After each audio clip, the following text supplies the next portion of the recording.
Greetings, nerds and fellow gamers. Again, we're shooting from my living room. The mech workshop's on the other side of the wall over here. So, but anyway, I promised I was going to show you some examples of scratch-built vehicles and the difference between a scratch-built vehicle and a modded vehicle, or a looted vehicle, rather. Right here on the table, you'll see 3 examples of what I'm talking about. Now, this one started life as an Imperial Land Raider tank. But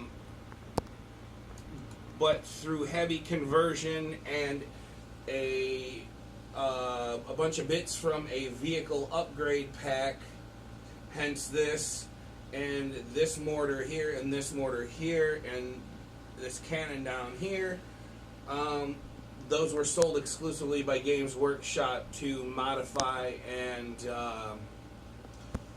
convert vehicles. This vehicle, everything on this tank, including this cannon, this big super cannon on here, this is a modified Imperial Cannon off of a Lehman Russ tank.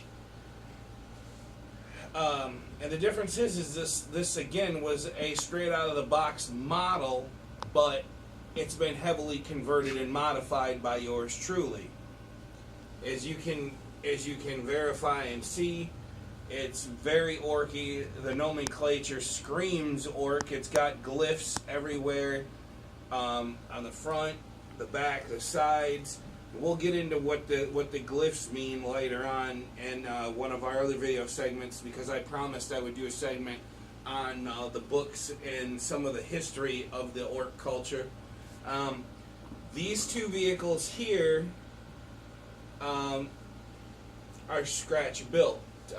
This one especially, I'm especially proud of. I'm going to kind of pick this up so you can see the size and the magnitude of this vehicle.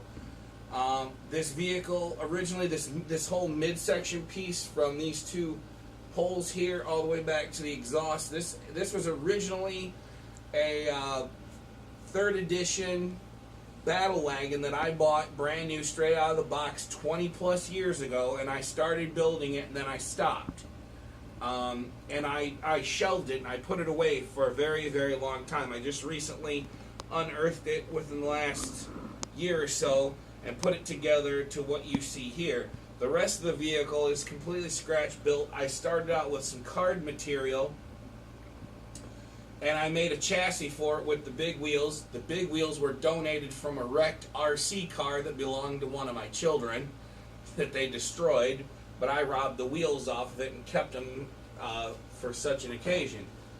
Everything else is scratch built from pieces from various kits, and I'm proud to say this is one of my magnum opus, one of them anyway.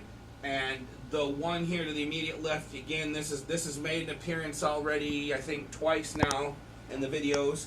I call this the Choo-Choo from hell. As you can see from the side profile, it resembles a train right here in the front. It's got the death roller on the front, and all of the guns and the armament that this thing is festooned with are straight from the orc parts bin. The cannons on the sides are Imperial, but they've been modified and orced out with orc bits, because, as I stated previous, orcs are known for looting and pillaging other people's technology and vehicles. And then there's actually a chapter in the books that talk about looted vehicles. So the difference is we have a base model that was out of the box, that was heavily converted, and we have 2 examples of completely scratch built. Both of these models here, as I stated, both started out with fiber card material, and I chopped up some extra sprue plastic and made chassis and platforms for them, and I built the vehicles around that. Like I said, this one actually could actually be considered a hybrid, because I said the midsection right here was actually a 3rd edition battle wagon, and I basically built a bigger chassis and wheels and tires, and this turret in the back with the rocket launcher and the las cannon on the back. You know, that was all me. That was all custom work. I got a Burna up front, a Scorcha, and another heavy cannon here in the front, and a Death Roller again.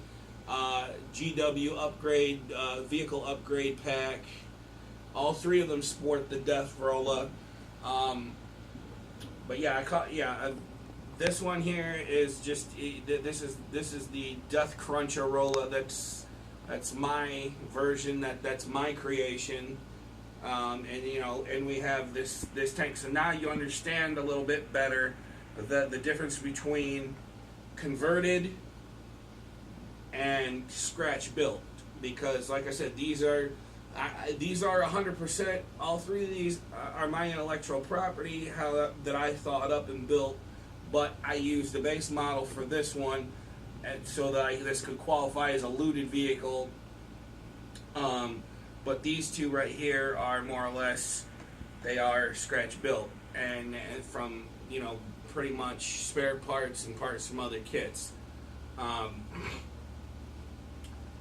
Getting into a little bit of the orc culture and the history, if you can see closely on the vehicles, there are like different symbols and markings on here. If you can kind of zoom in there, each one of these is a different clan symbol on the sides.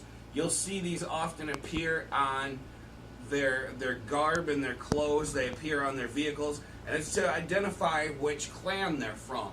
Now, different clans can work together. You can have an army that consists of one whole clan or a mixture of clans.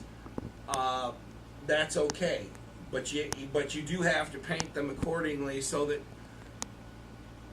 you know, depending upon who you're playing with, they understand, you know, how you're operating your army. Again, this is why I enjoy the versatility of the orc army. I'm not, you know, here to sell people on orcs necessarily, but it is what I prefer. At one time, I ran a Gene Stealer army way back in the day when I got into Warhammer 40K. But, you know, I like these guys because these guys have weapons, and I'm just very stoked about their culture and how their race is.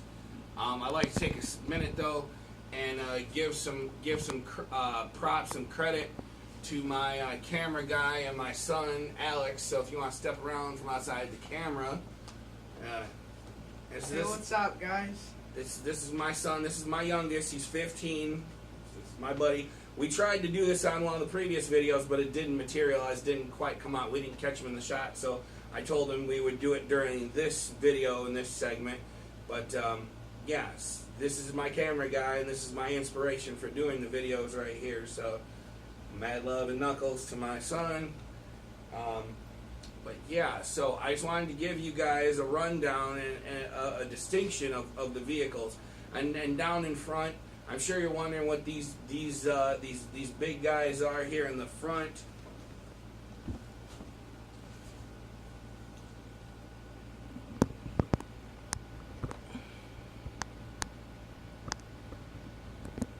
They are these 5 big guys here. These are war bosses, and again, this one is character specific.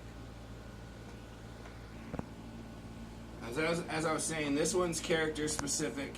This is Captain Badruck. He is the leader of what's known as the Flash Gits.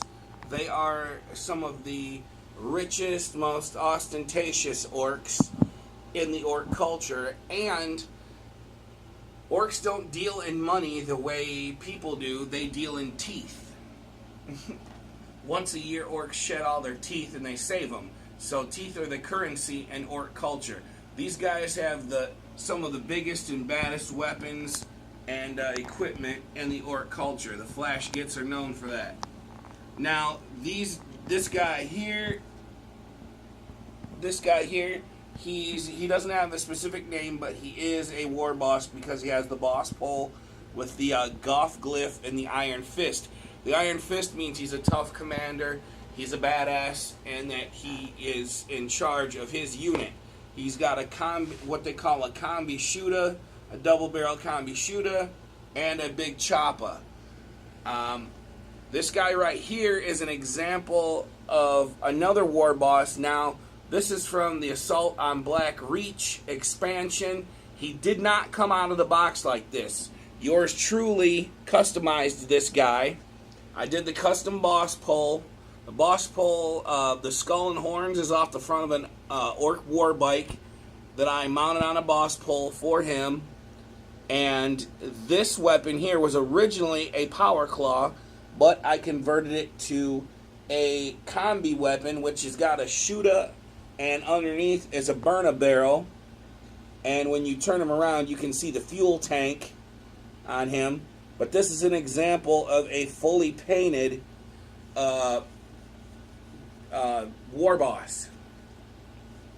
And then we have this guy, these two guys over here. They're also war bosses. They don't have specific names like the other characters, but they do have attack squigs. These guys that are leaping off their hands, they are what's known as, they're like the attack dogs. They're like attack dogs for orcs. And some knobs and some war bosses keep them as pets, and they are used for attacking. They're like kind of like their little bodyguards. So you got some more details on the orc culture. I just want to say thank you for viewing. Thank you for the love that I got from my previous viewers.